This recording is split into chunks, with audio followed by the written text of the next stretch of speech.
All right, our last call in this series about weight loss.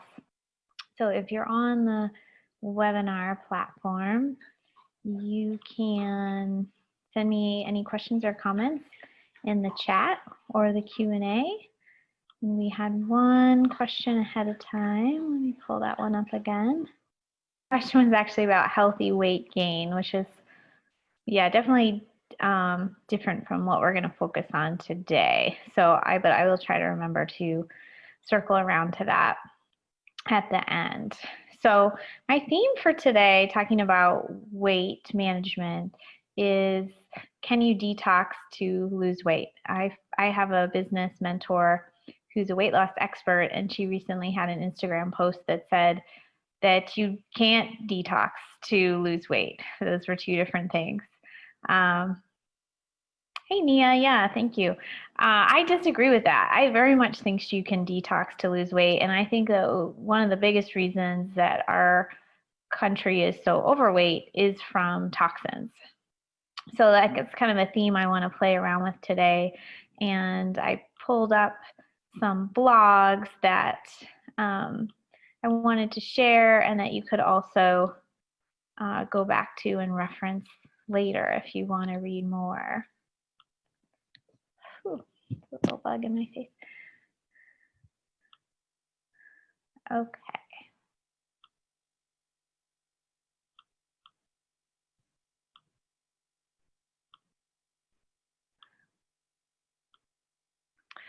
So this is one blog I kind of compiled based on some weight loss strategies that I think are a little atypical. So I thought we'd start here. Well, some of them are maybe more typical than others. But the first one is time-restricted eating. So we are hearing, I think, more now about like fasting and stuff, but it's often, I don't know how many people are doing it realistically. Actually, in my community, a lot of people are doing time-restricted eating, which is great. Some of them are losing weight that way and some are not. So we'll kind of talk more about that.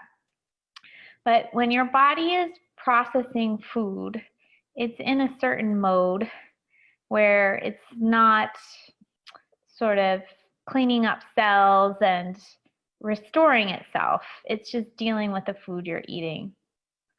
And we also have certain times of the day that our body is more able to digest and do its work. So we really don't want to be eating like late at night or snacking all the time because you want to give your body a rest.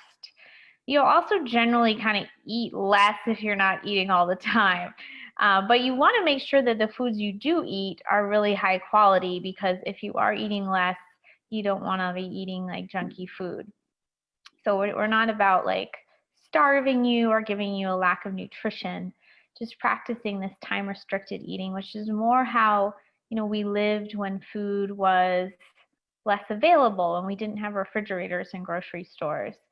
So I have one interview linked here with Dr. Sachin Panda, who wrote a book about circadian rhythms. And there's some suggestions here on how to start time-restricted eating. So if, for example, you right now are on any kind of schedule and just eat whenever, you might want to just start shrinking your time window or going longer between meals. So we talked a little bit about this last week, I think, when we were talking about hormones and blood sugar management. But time-restricted eating can have a lot of benefits on the body, even for gut health, and for detox, which we'll talk more about. A thing you rarely hear about with weight loss is supporting the gallbladder and the bile. So you need your bile to be flowing to help move toxins out and to help digest fats. And many people, especially here in the States, don't have good bile flow because of their diet. Maybe they don't drink enough water, they don't eat enough healthy fats to make bile. So some things here are needed to make bile: cholesterol and the amino acids like taurine, glycine, and choline. Choline, if you don't eat eggs and you're a vegan, you could be low on. So make sure it's in your multivitamin. You can also add healthy fats. Here we mentioned a couple of kind of unusual fatty oils like amaranth and black cumin oil. And you can also eat bitter foods like bitter greens, bitter tinctures we talk about, radishes, lime rind. So those are just a few suggestions. Those can get things moving. And kind of all of these suggestions have to do with somebody I've interviewed and worked with. The first one was Sachin Panda. This is really from the work of Anne Louise Gittleman. She's a doctor of nutrition and just a really amazing woman and researcher. She's been writing about metabolism and weight loss for a long time. She's got a lot of followers and a lot of success stories, so I linked to some of that here. Third thing you may kind of know about, but hopefully you'll learn something new here. So blood sugar management and fatty liver reversal.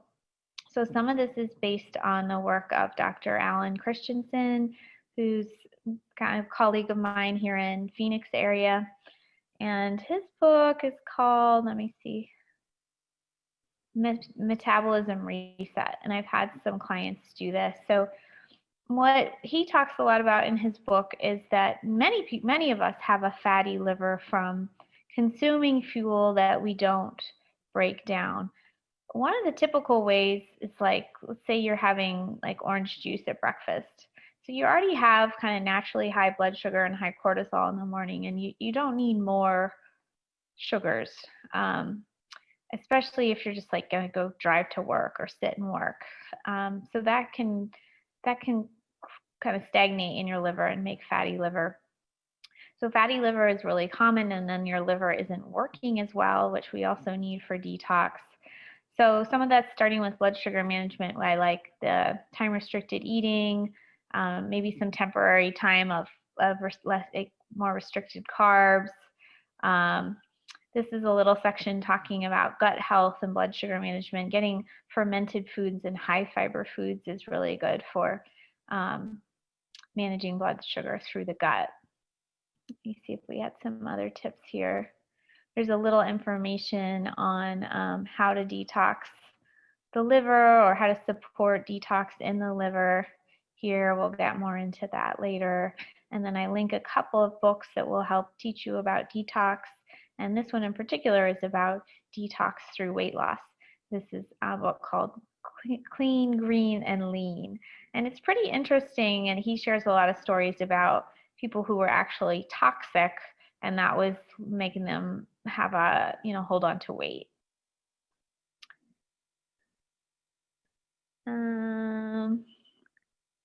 Yeah, and this is just a little quote that one of my clients sent me.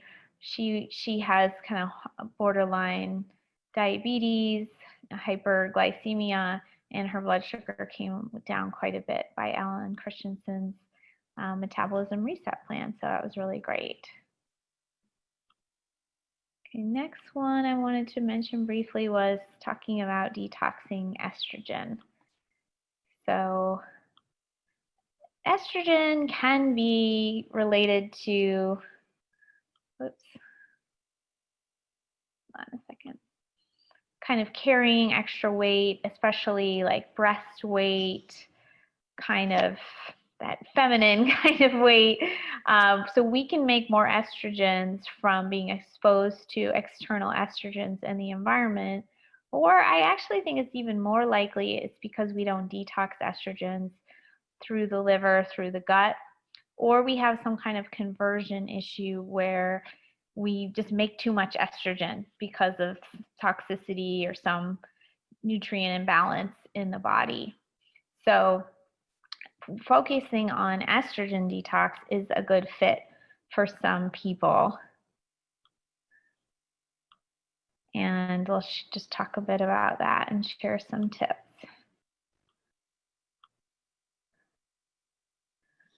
So this is an article you can circle back to if this sounds like you, so to speak. So we talked about estrogen dominance can happen kind of from the outside, from exposure, or from the inside, like if you're constipated and not moving used estrogens out.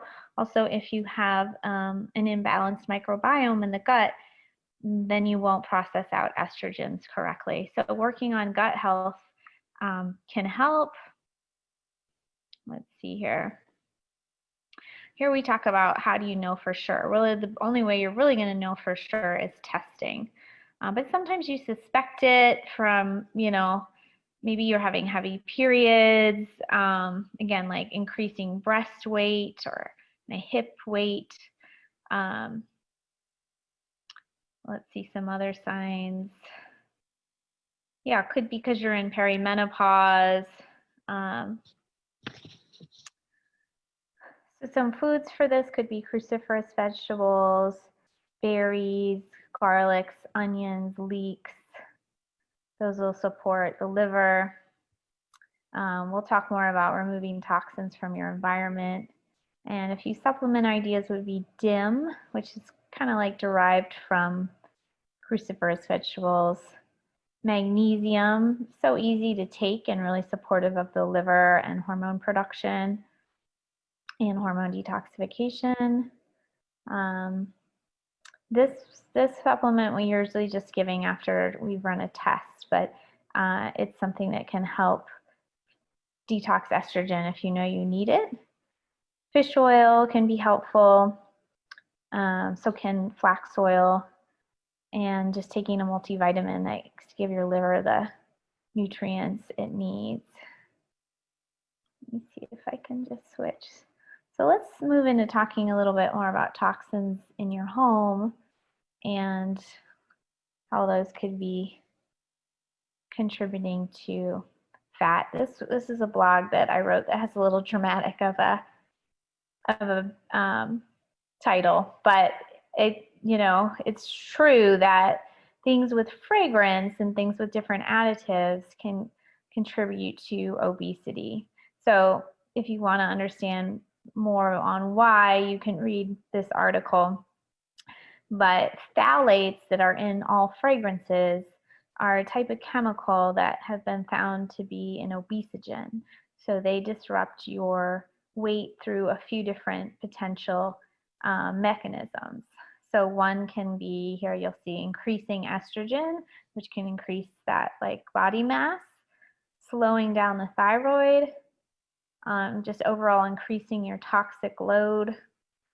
And then I don't know where it's written, but it also can affect your ability to feel full. It can affect your ability to, it can affect you in making more fat cells or making larger fat cells. So none of the things you want.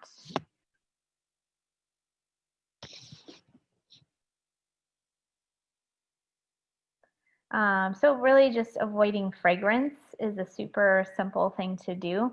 Avoiding it in your laundry detergent, your cleaning products, your beauty products, your trash bags. Just do put fragrance in a lot of things. So either just do fragrance free or do things that are scented with essential oils. And I also found an old blog of ours. We have some blogs that are old but still really good. So this one is about avoiding plastics in the kitchen, which can also affect your estrogen levels and your weight. So hopefully if you're following me, you already are avoiding plastics in the kitchen, but sometimes you just kind of forget, right? Or you just don't really think things through because we're just not all aware of everything. So for one example is those throwaway cups from Starbucks, right? They're not actually paper, they're lined with plastic, and it has a plastic lid. Especially if you're drinking something hot, the heat is going to transfer that. Unfortunately, right now at Starbucks, they won't let you use your own cup. They used to. So hopefully that will come back because it sucks. I would always bring my own cup to Starbucks, and now I can't. So I'm not going to Starbucks as much anymore. Anyways, this is a tough one for me that I still don't follow, is tea bags can have some kind of plasticized fibers. So that's one I'm not really I'm breaking, to be honest, but you can use loose tea instead. But I would never do like a carry K cup, but I know a lot of people still do. I really am good about avoiding plastic water bottles, but not everyone is. So that's a little bit of information about plastics that you can go back and read. I talked about sort of how plastics transfer with being heat, oily things, and abrasion are three ways that toxins are transferring out of plastic. So if you've got old scratched up Tupperware, scratched up nonstick pans, get rid of them because they're transferring to your body easier. So we give some alternatives in here, and this is just one other area of your house to pay attention to. So a link I did not put in here was about mold, but mold can very much affect your weight, either gaining weight or losing weight, because you can lose your appetite, but you can also, it's kind of can disrupt your gut, and it's kind of like estrogenic, so it can also make you gain a lot of weight. Plus you can store toxins in your weight. So mold can definitely make you gain weight. Maybe I can just show you real quick. This one on Is Your Home Making You Sicker is an article about home mold testing, but I think it links through to some other resources about mold. So if you have suspected that, I encourage you to do some reading about toxic mold because it definitely has a weight connection. So no matter what your history or, you know, how clean you are, I really think we all benefit from detox. So I did share some of these last week too, but I have this kind of core article about how to detox. There's a little video you can watch, but I go again into like home detox, and we go into air quality, water quality, building materials, beauty routine, some ways to just encourage detox with things like that are simple, like drinking water, getting your exercise, breathing, jumping on a trampoline, using a sauna. So I got a bunch of suggestions there, some things about liver care and liver nutrition. And then again, we really are processing a lot through our gut. So our gut needs to be working well to detox. So that is that article called The 5 Most Important Things to Know About Detox. And then I will end with this one about low cost liver detox, because this just has a lot of fun tips. But obviously you can just go and kind of mine our blog for more ideas. There's a few supplements here that can benefit detox that are pretty affordable. Doing a dry brushing really can be quite nice for weight because it can help move, what was I going to say? Help move cellulite. It can help for cellulite. Castor oil packs I really love for detox and for gut health, and they can help with weight potentially as well, especially maybe weight around the middle. Fatty liver that we talked about. Epsom salt bath, something very affordable you can do. So this article again is called 15 Low-Cost Ways to Detox the Liver. Any questions here on the webinar, Nia? I think you're the only one here, so it's up to you.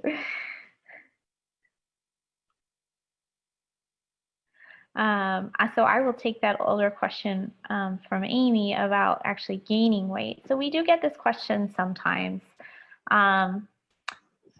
Again, when you're wanting to maintain healthy weight and that's a struggle for you, you tend to be underweight. You want healthy digestion. You want, I would say, to be at rest. You don't want too much parasympathetic. I'm sorry, we don't want too much sympathetic. So everybody's different, right? Some people will be stressed and gain weight and eat more. And other people will be stressed and not eat and lose weight. I'm actually in that second category. So sometimes to keep weight on, you need to really work on managing your stress and anxiety.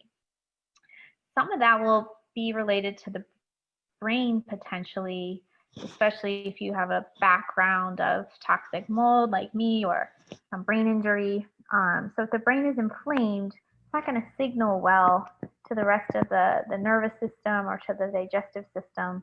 So we do have a freebie at BridgitDanner.com about brain health to kind of teach you about brain inflammation and ways to support the brain. Nausea, if you're having a lot of nausea, that can be very much related to brain. end up missignaling from the top down. So if nausea is a reason that you're having trouble gaining weight, I would say look to the brain. One supplement that comes to mind that I really like for moving the stomach, kind of preventing that nausea or food sitting in the stomach, is our Mega Guard. It's quite nice for that. What else was I gonna say? Oh, and then making sure your digestion works well, taking digestive enzymes, maybe taking the Mega Guard, and then eating just frankly high calorie, low, quality foods. So eating like nut butters, what are some, like, don't be afraid of, coconut oil, butter. Fat is a really great fuel for the body. So just getting like lots of high quality foods that you can tolerate, nuts and seeds. You can even do kind of fattier, cuts of grass-fed meats and that kind of a thing. Sometimes doing like a trail mix that has a little chocolate or dried, fruit. When you're trying to lose weight, you don't want to have that because you'll overeat it. But if you're trying to gain weight, that can be a good food to snack on. So if you're really struggling to gain weight, don't worry so much about the time restricted eating and stuff. Just think about getting more high caloric, high quality foods into you, making sure you're calm and your digestion's working. Okay, so Nia has an interesting question about fat accumulation, for example, on inner thighs. If you're kind of thin, she's wondering if that's estrogen. It sounds like she's not worried about her weight, but she's just kind of curious. I don't know about inner thighs Nia, the first thing that when you say inner thighs, I think, sometimes as we age, just like that muscle tone might not be there on the inner thighs and things could get kind of saggy. I would say doing silica, doing collagen, exercising, doing dry brushing can kind of maybe tone up that area. Also, it makes me think about lymph, which kind of goes with the dry brushing. You have a lot of lymph in the gut and in that groin crease. So if it's kind of traveling down to the inner thigh, I think that could make for some puffiness.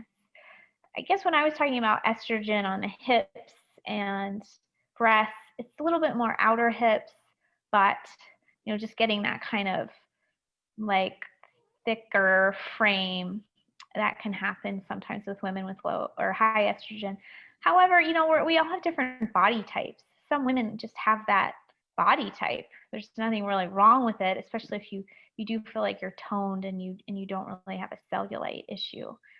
If it's muscle, if it's just sort of your natural, like all the women in your family are like that. I'm kind of thinking of like Venus and Serena Williams. They're obviously super muscular, but they also kind of, hippie. And that's just sort of their frame. So I hope that helps, Nia. Yeah, you can use, just as an aside, you can use dry brushing for cellulite, also for that lymph flow, and grapefruit oil from an essential oil of grapefruit is good for it as well. I wouldn't put grapefruit oil on your eyes, but sometimes you see that puffiness even in your face, and that can be from lymph. It can also be from kind of food sensitivities, and you're getting some swelling from eating the wrong foods. The supplement I mentioned, you mean the Mega Guard, Nia, for moving your stomach, for nausea? And the Mega Guard is great for morning sickness and any kind of stagnation in the stomach, kind of food sitting in the stomach. And I find that sometimes is when the brain is inflamed, the stomach kind of sits like that. That happens to me if I'm in a flare-up. I'll be a little bit nauseous or just like feel like I'm not digesting. So Mega Guard is by Microbiome Labs. So it's in our shop, Hormone Detox shop, in the digestive section. Oh, after collagen, yeah, that's silica. So silica I've mentioned before. There's one by Wendy Myers called Ageless AF, and it's basically a silica supplement, and it helps like the matrix of your skin. So that's one you can look up. There's also a supplement, I have it upstairs, but I don't have it with me. I'm interviewing this woman on Facebook, I think later this month or next month, but she has a supplement and it has some silica and some herbs and stuff. And yeah, silica is actually good for detox. I think it helps displace heavy metals, but it's also good for the matrix of your skin and your hair and your nails. My hair is just never really super healthy. I have to really take great care of it. And I swim and I use product, so it's anyway. But my nails, I've really noticed since using this other woman's like silica anti-aging product, my nails like super healthy. And I think, I think my skin benefits from silica, which is why I keep taking it. I don't know, it sounds good. But you do have to be pretty regular about it. Yeah, I should do a whole talk on like anti-aging. Well, I guess when I interview that woman, we will be talking about anti-aging. When I was a younger practitioner, I used to think that aging treatments were like just really like lowbrow and like no one should care about them. But as I actually got older, of course I want all the natural tricks I can to like kind of slow the aging process. And if you look at someone who drinks soda and smokes and like just living a really unhealthy lifestyle versus someone who's drinking a lot of water, exercising, detoxing, eating organic, as time goes by, you're really going to see a vast difference in how they age and how their skin looks. So I think the proof is out there that just taking good care of your health is going to have you age a lot more gracefully. And I think, as we were kind of focused on weight earlier, I think same for weight. I think I'll never really have a problem with my weight because I always detox. Not to say I can't gain weight. I can gain weight just like everyone else. But when I do, I kind of get more back into my time restricted eating and, take out some carbs, have more high quality foods, just do all the stuff I already know how to do. Use my sauna. And then it just sort of can adjust. I will say as I get older, I think if I were to just, I don't know, put on 20 pounds, it would be hard to take off because your metabolism isn't as fast anymore. But if I notice I put on a few pounds, I can take that off in a week if I'm like really, really being strict, and maybe 2 weeks if I'm being like less strict. So I definitely believe we can manage our weight as we age, but we have to be more aware of our metabolism and our blood sugar and our toxic load and our stress load in order to do that. So we'll have to talk more about that another day. Any other questions? I also thought I'd share our 5-day detox guide, just in case someone hasn't seen it. It's a nice way to just download a guide and get started with some daily detox. What do I eat for breakfast? So this is the meal I don't eat, Nia, now that I do time restricted eating. I don't eat breakfast, but I'm not super strict about like, I don't know, like if I wanted to have something with a little bit of calories, like a green juice or something, I'm okay with that. I'm not like super strict that I can't have any calories, but I usually don't eat until about 11. And then I may have a breakfasty thing, or I may just kind of have a lunch thing at that point. And I really pretty much have a wide variety of things that I might eat. So actually having soaked almonds that you soak overnight is a great thing to break a fast with. You can have a smoothie. There's some other things, some like chia porridge could be an idea. This is all on our website. Sometimes I'll have like just melon. I'll just have like a single type of fruit that, is kind of clean to break my fast. So I'm not having that as soon as I wake up. I'm having that a little later in the day when I'm starting to be hungry and need more energy. Or I might have like just leftovers or something. I need to give some thought into what I eat. Today I'm like staying at my parents' and I had like tacos to break my fast. So here's our freebie page, and there's several freebies on it. Actually, the one I wanted to show you is also on our main page. But you can take anything you want here, but our 5-day detox is here. It's a great way to just get started. A few things you can do in the morning. But there's lots of other fun things here. We talked about like switching out your paper cup from Starbucks. But there's some other tips here on these detox swaps. This is a fun one, so some high quality foods that have fibers and lots of nutrients that can help you balance your hormones and best your weight and your blood sugar. So that's on our freebies page.